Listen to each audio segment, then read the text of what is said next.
Good morning everyone. Ahanba magtada mayam pungnamak poi kongna khurumjari duga aigi channel sida mayambu taramna okchari.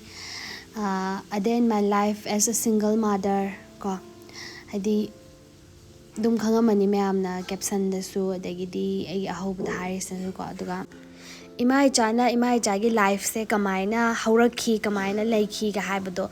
adum yam nushibado oeba ko aingonda su aigi life se ina sam nusijabado oi aduga aiguma kyam su lerangani na khalleba ko aduda mayam Thouna halloise khoi su hingba ngamme ko adumaina utsi duga ichabu yam nushiba adaidi ichabu phanaba lambi da sembiba sidi lepoisi mayam ichana khoi gi lanne haibase mayam takseba ko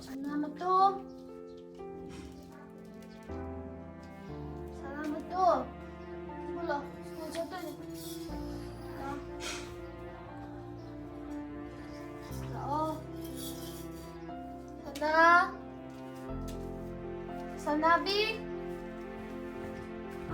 Oh, Sana. Oh, Sana. Sanabi. Salamat to. Huwag ba? Salamat to. Pero just kung sa to, kung tayo, naman kapag sa to ini. Mama도 타박사 또 있네. 난 까이노. 난 스쿨 러시아라 짜라마가 다 타라마가 마마도 타박사 또 있네. 걸로 이제 하고 잉베아로 하고 걸로. 자.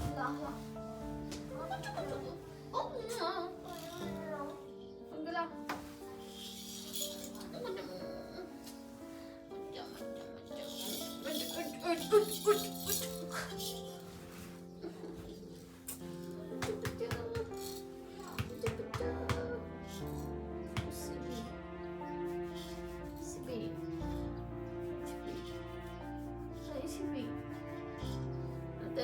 Bạn chứ đồng chú bắt chút được đâu được bạn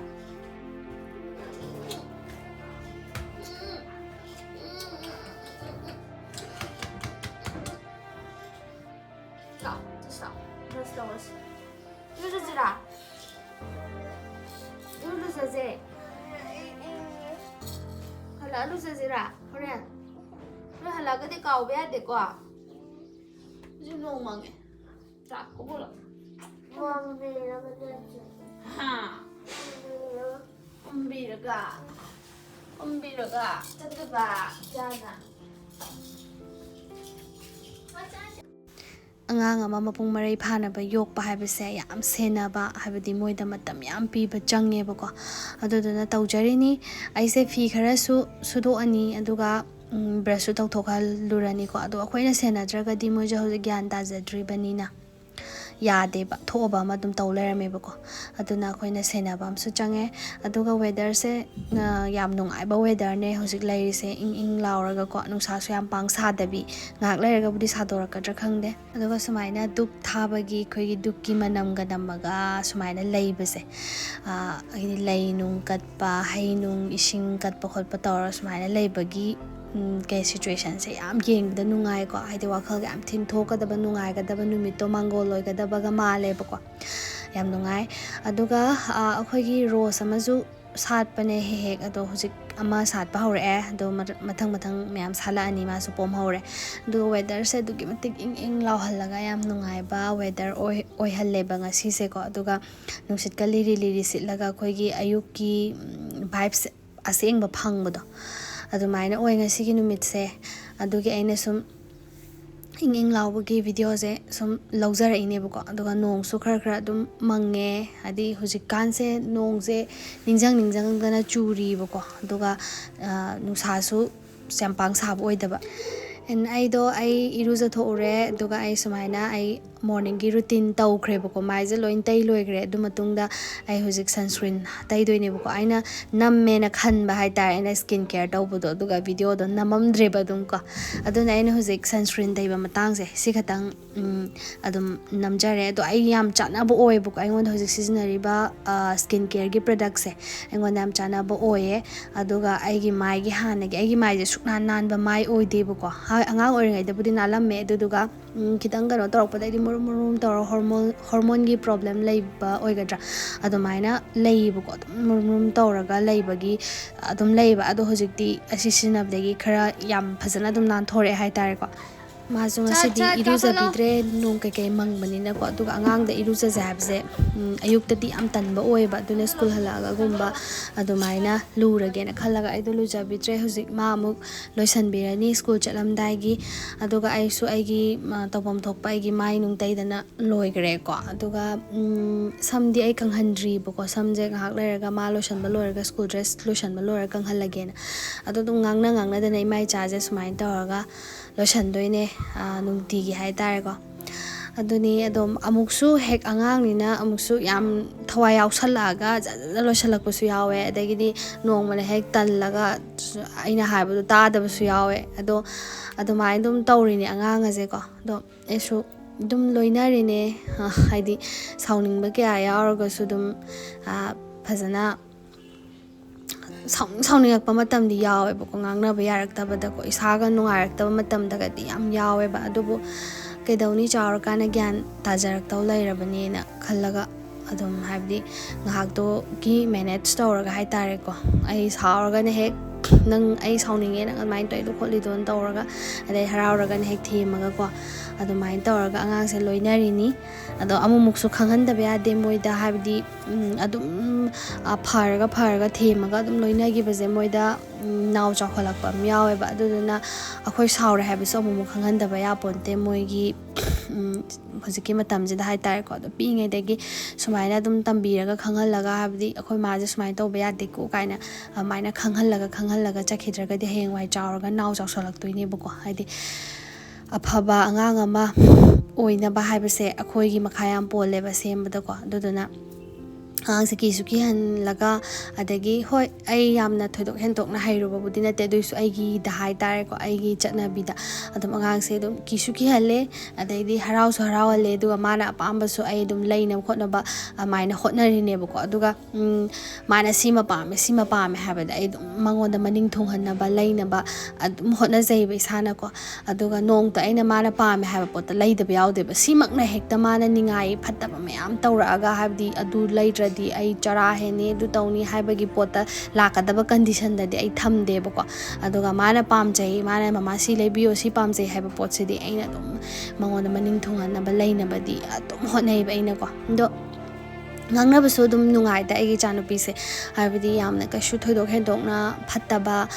ꯅꯤꯡꯉꯥꯏ ꯆꯀ꯭ꯔꯤ ꯇꯧꯕ ꯑꯉꯥꯡꯗꯤ ꯑꯣꯏꯖꯗꯦ ꯑꯃꯨꯛꯃꯨꯛ ꯍꯥꯏꯕꯗꯤ ꯑꯉꯥꯡꯅꯤꯅ ꯑꯃꯨꯛꯃꯨꯛꯇꯤ ꯇꯧꯔꯛ ꯇꯥꯕꯅꯤꯗꯅ ꯑꯗꯨꯒꯤ ꯇꯧꯔꯛꯄ ꯃꯇꯝꯗꯨꯗꯗꯤ ꯑꯩꯅ ꯍꯦꯛ ꯑꯗꯨꯝ ꯈꯪꯍꯜꯂꯦꯕꯀꯣ ꯅꯪ ꯑꯗꯨꯃꯥꯏꯅ ꯅꯤꯡꯉꯥꯏ ꯆꯀ꯭ꯔꯤ ꯇꯧꯕ ꯌꯥꯗꯦ ꯍꯥꯏꯕ ꯄꯣꯠꯁꯦ ꯑꯩꯅ ꯑꯗꯨꯝ ꯈꯪꯍꯜꯂꯦꯕ ꯑꯗꯨꯗꯨꯅ ꯃꯥꯁꯨ ꯑꯩꯁꯦ ꯌꯥꯝꯅ ꯅꯨꯡꯁꯤ ꯑꯗꯨꯒ ꯀꯤꯍꯜꯂꯒꯁꯨ ꯑꯩꯅ ꯂꯣꯏꯅꯩꯌꯦꯕꯀꯣ ꯑꯗꯨꯅ ꯏꯆꯥꯁꯦ ꯑꯗꯨꯝ ꯑꯩꯅ ꯍꯥꯏꯕꯗ ꯑꯗꯨꯝ ꯍꯧꯖꯤꯛ ꯐꯥꯎꯒꯤꯗꯤ ꯇꯥꯔꯤ ꯑꯗꯣ ꯃꯥ ꯍꯟꯗꯛ ꯃꯔꯛꯁꯦ ꯅꯥꯔꯨꯔꯦꯕꯀꯣ ꯅꯨꯃꯤꯠ ꯅꯤꯅꯤ ꯍꯨꯝꯅꯤ ꯅꯥꯔꯨꯕꯗꯒꯤ ꯁ꯭ꯀꯨल ꯆꯠꯇꯕ ꯀꯨꯏꯔꯦꯕꯀꯣ ꯑꯗꯣ ꯅꯨꯃꯤꯠ ꯑꯃꯨꯛꯀ ꯉꯔꯥꯡ ꯅꯍꯥꯟꯗꯒꯤ ꯑꯃꯨꯛ ꯆꯠꯄ ꯍꯧꯔꯛꯏꯅꯦꯕ ꯃꯥꯁꯦ ꯁ꯭ꯀꯨꯜꯁꯦꯀꯣ ꯑꯗꯣ ꯑꯗꯨꯃꯥꯏꯅ ꯆꯠꯄ ꯍꯧꯔꯛꯏꯅꯤ ꯑꯗꯨꯒꯤ ꯍꯥꯏꯗꯤ ꯁ꯭ꯀꯨꯜ ꯑꯗꯨꯝ ꯆꯠꯈꯤꯗ ꯇꯥꯔꯒꯗꯤ ꯃꯉꯣꯟꯗ ꯀꯩꯅꯣ ꯇꯧꯈ꯭ꯔꯅꯤꯅ ꯃꯥꯁꯦ ꯅꯥꯕꯕꯨꯗꯤ ꯀ꯭ꯂꯤꯌꯥꯔ ꯑꯣꯏꯅꯕꯨꯗꯤ ꯐꯈ꯭ꯔꯦ ꯑꯗꯨ ꯑꯣꯏꯇꯥꯔꯒꯁꯨ ꯃꯁꯥꯗꯤ ꯁꯣꯜꯂꯤꯕꯀꯣ ꯈꯤꯇꯪꯀꯣ ꯅꯥꯔꯨꯕꯩ ꯆꯥꯔꯨ ꯊꯛꯎꯗꯕꯒꯤ ꯑꯗꯨ ꯑꯣꯏꯇꯥꯔꯒꯁꯨ ꯑꯩꯅ ꯑꯗꯨꯝ ꯊꯥꯔꯕꯅꯦꯕ ꯁ꯭ꯀꯨꯜꯁꯦ ꯑꯗꯨꯒ ꯃꯣꯏꯒꯤ ꯁ꯭ꯀꯨꯜꯒꯤ ꯑꯣꯖꯥꯁꯤꯡꯁꯨ ꯌꯥꯝ ꯐꯩ ꯍꯥꯏꯇꯥꯔꯦꯀꯣ ꯑꯉꯥꯡꯁꯦ ꯑꯩꯈꯣꯏꯒꯤ ꯇ꯭ꯋꯤꯁꯟ ꯇꯧꯕꯩ ꯇꯥꯏꯞꯇ ꯇꯧꯔꯕꯅꯤ나 ꯌꯥꯝ ꯅꯨꯡꯉꯥꯏꯅ ꯑꯗꯨꯝ ꯑꯉꯥꯡꯁꯦ ꯂꯣꯏꯅꯖꯩꯌꯦꯕꯀꯣ ꯃꯣꯏꯒꯤ ꯁ꯭ꯀꯨꯜꯗꯁꯨ ꯑꯗꯨꯝ ꯆꯠꯄꯁꯦ ꯑꯗꯨꯒ ꯃꯥ ꯑꯃꯨꯛꯃꯨꯛꯇꯤ ꯅꯤꯡꯉꯥꯏ ꯃꯃꯥꯡꯗꯗꯤ ꯇꯧꯔꯝꯗꯦꯕ ꯁ꯭ꯀꯨꯜ ꯆꯠꯄꯒꯤ ꯃꯃꯥꯡꯗꯗꯤ ꯌꯥꯝ ꯆꯠꯅꯤꯡꯉꯦ ꯍꯔꯥꯎꯋꯦ ꯑꯉꯥꯡ ꯑꯣꯏꯔꯤꯉꯩꯗ ꯇꯧꯔꯝꯃꯦ ꯑꯗꯣ ꯍꯟꯗꯛ ꯃꯔꯛꯇꯤ khara ꯃꯥꯁꯦ ꯁ꯭ꯀꯨꯜ ꯆꯠꯅꯤꯡꯗꯦ ꯈꯣꯠꯇꯦ khara ꯍꯥꯏꯌꯦꯕꯀꯣ ꯑꯗꯨꯗꯨꯒꯤ ꯑꯩꯅ ꯑꯃꯨꯛ ꯊꯦꯝꯃꯒ ꯍꯥꯏꯗꯤ ꯑꯃꯨꯛꯀ ꯆꯩꯕ ꯅꯪ ꯀꯩꯒꯤ ꯁ꯭ꯀꯨꯜ ꯆꯠꯂꯣꯏꯗꯣꯏꯅꯣ ꯈꯣꯠꯇꯣꯏꯅꯣꯁꯨ ꯍꯥꯏꯕ ꯑꯗꯩ ꯊꯦꯝꯃꯒꯁꯨ ꯇꯧꯔꯒ ꯃꯥꯁꯦ ꯑꯩꯅ ꯉꯝꯅꯕ ꯑꯗꯨꯝ ꯁ꯭ꯀꯨꯜꯁꯦ ꯊꯥꯔꯤꯅꯦꯕꯀꯣ ꯇꯨꯝꯕ ꯍꯧꯗꯣꯛꯄꯁꯤꯅꯅꯦ ꯍꯥꯏꯗꯤ tumjaningini moidi angangnina ko aduduna pung 8dagi class haubanina ko adugi mamangsida haudoga tahaudoineba 10 dagi haurammeba ado 10 dagi haurambado hujik 8 dai onthokhreba aduduna adumain tawraga aise adum hotnare nangnaba ko aduga ai aigi isagi thabaksu tawdaba yade deidi masu school chathalamdaba yade natra amain tawdana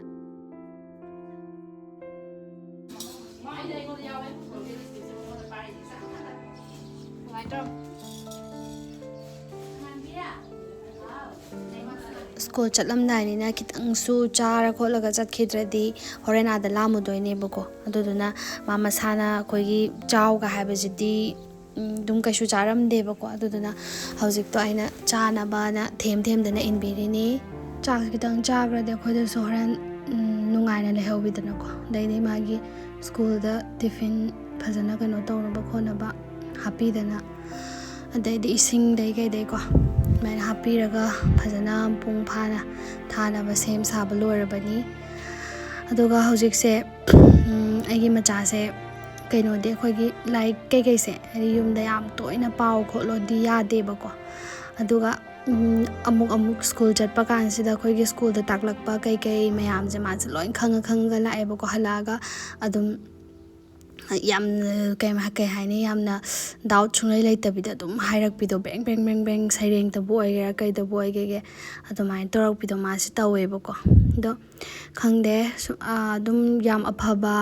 future da ko yam aphaba like sham haiba adegi mamana aina haibada inba ichadi yam oihaninge ado ishorna pinabi boisanu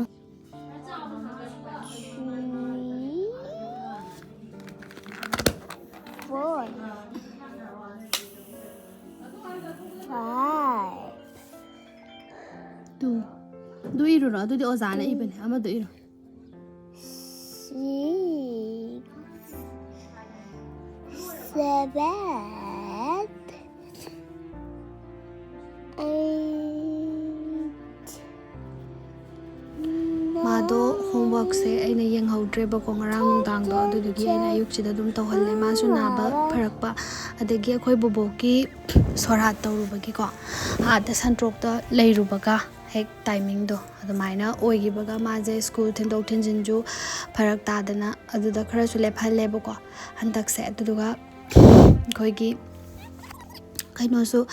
adudagi laaga su maje amuka ada angangnina khangdamina adum haira kitang chaba khopa tawbuda laaga sida amuka mado naib ko khara noni humni amuk naib mado do yam nar kanda yam kuinaga narga leiba angang di oite ko adum noni humni maina bam thokpado na thokraga adum nongalaga phatlaw dum phabudi oye aduma hek pharak pagane ba ina hosik school chalhandoise ko aduga amomu moina narak pase koi thawai yam nungaite ko kai hadi ma angang sidi tangka khudingi dum nanei dana ko adi magi chawkhalakpagi matungina adum nai di haine ko adu oitarga su akhoida mama sing da haitar ko every mama sing loinamak se mapa sing su ko mama sing je machara kitang narakpa matamda adum mipai ba dum phawe ba thawai nungai ta ba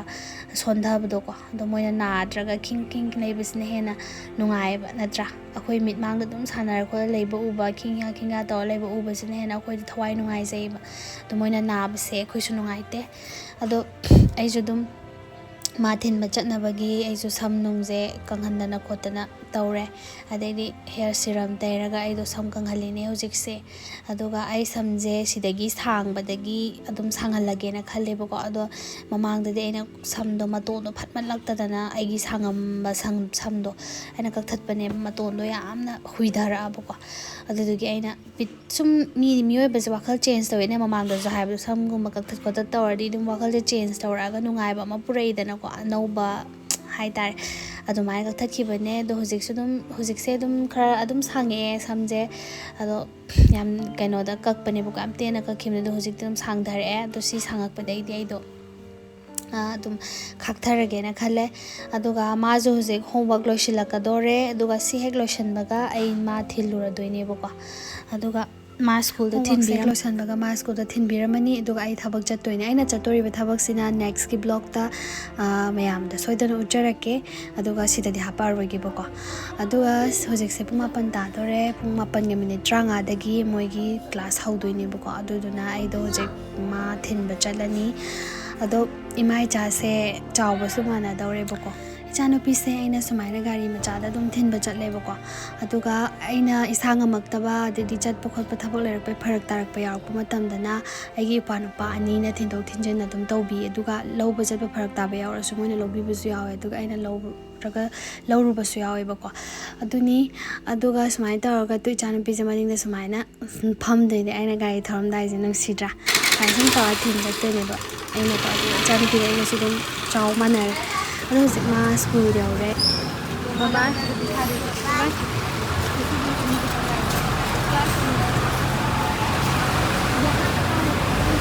first echagi first exam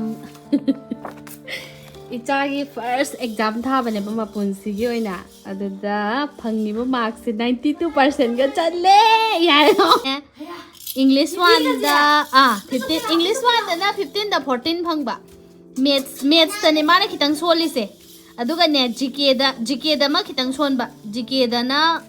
11 phangba 15 manungda conversation da na 15 da 15 phangba drawing da a plus ka phange icham da lawo yeng lawo icham am da lawo sidam da lawo I come to lao nang say congratulations could talk the handshake to na see and very good very good पैसा पीजे से pi doi ne ai paisa pi gra bane si id card bi be nga ha na paisa pi gra ne man C ga hapta lamadi report card se thamde wow very good ne nang de ai ngong zai ngo nang te ngane mara yang mo exam des ado school halak bagi 15 ribbon di kata mana manghalak tu siya ribbon manghalakani adagi to ribbon hangu bai sakija lao dress hong to jira dress hong to jira school halakpada good news ama puraga la ichanupi na ado yam haraure izunga sidi kya kai hairi haraubada mapa laitre hedi ichana sumaina ga torok pasam harau jadrane adu duna ina si power se do ma dum haidi khangde 92% chatle pc aduga lifetime gi oina mas ahanba oina mana exam thajaba sida sumaina ga lakpase ai gi di khangde ai di am harau yam chati harau ga sigi numit se do mai to na mai ma fi maron je amuk lotion biraga फजन थम्बिग्रनी को अदुगा मै हाइदि मोइदि school से अमुक चलो नुमिनि हुमनि सेसलक तारगदि फिरोन जे कोइ मोसलेबको अदुदुना आइना सुगेनदि खनबनेबको अदुगा सिदि सुररोय अदुगा आई हयेंगुम्बा माइना सुगेना तौरिने अमाय सुदोनी अदुगा अमुक सेलहनदोइनेबको अदुनी अदुना अंगांग से अदुम येंगझनबसे येंगझनद्रगदि अंगांग जे सोइरकदोइने अदुदुना सुमाइना अदुम येंगझलगा पिंगेदे युइनेबको हयंगवाई सिगी video से माना येंगजा तारगसु अदुम याम नुक्सिबा वीडियो खक ओइदोइनेबको ममागा आइगसे कमाइ लेरे काइनागा अदो याम नुक्सिबा वारिनि दा लेरिजे हाबदि मयाम दि फंगबा अखोइददि फंगदबा इबानी इमाइचा इबानी ददि फंगदबा हाइतारेको ममा मपा सुना लेबा इमुंग सिंग हाइतारे मोइददि फंगजाबा अदुबु अखोइददि फंगजदबा कयामनि लेरिसे रिपोर्ट कार्ड का कोई 92% chachare tawthi nungai be sugat bani nungai be sugat habra nungai be sugat nai mi di la nungai be mi sugat ka da ba to mani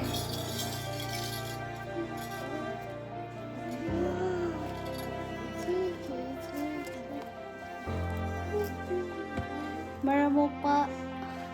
Ngang ko lang sa Mana Pasta boy harau pra Harau ye Saksi to Samjam sangjar bani cha sai to chalu da Thouna ba sak to sumna le yo samju to samju sangjar 신나는 밥도 몰라. 저거 더 깜뿐이지. 행사 싫은 거 주시고.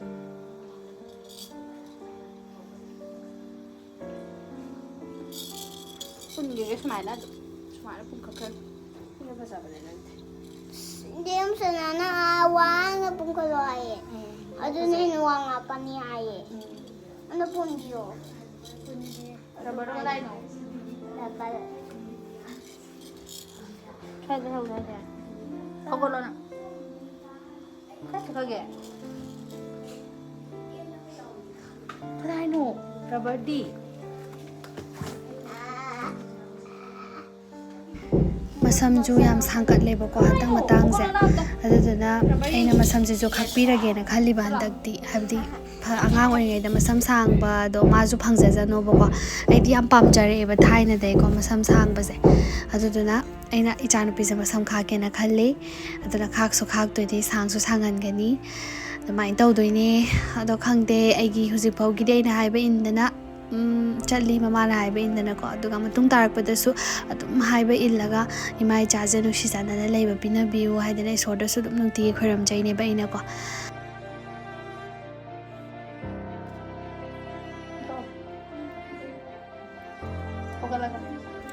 aduga hojikse ma school halakpagi aina check tawthoge bako tiffin adaidi ke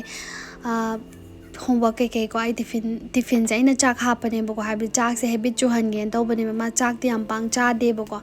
aduga cha da dum achoy pa di am pam ba chak ti am pak pam boy de ado aina homework su check tawthoe adu chak se tiffin noina kahauga chak ka happy bisima khara di chare aduga hojik pudi amna adum chak se nam da illaga chadi khara chaba do oire bako ado nungsa yam sai nungsa se duki bitik yam sai adegi nong churaga na unchu bako aduga nungsa je saraga na yam tin yak na sabane ba hojik ki situation aduna lebam chabam khangdaba do oiba khoida natra adai nungsa je ai ka je da phujal laga change as ai ka je lebam khangdabine ba sumaina nung din je ko aduga aduni ado asaba je du mu kalen tha yaurabani na mu khang bata bani nungdang da budi yam inge nungai ka je aduga amu sarak pasane khangla ngamdri se ko aduni mayam aduna aigi life journey ma as a single mother mai hauragena khaline bako blog ama hai tare ko ado ai chanu pise loin hayan doine jagoi so hayan gani aduga mana pamjaba line da thajan bi doine bako aduga sayam chauna leiri aduga ai gumba ke amasu leiram doine aduduna mayam da hai tare ko kamaina akhoina kamaina survive tawraga hingani haiba potto aina su mayamda yamna aigi oiba mot ta hai tare ko kaisu kiningai oide haiba sam phongdok chaninge bako adu phongdok poina aina life journey amaina create tawba haurada bane bako aigi blog sida aigi lunch and bi leimagi video sida hai tare ko anna mayamna video se adum changnaina yengbiyo aduga Thouna leiba aphaba nupi ama oina ba khoi hotna minase aduga mayam bye bye ngasi gi dimtang sai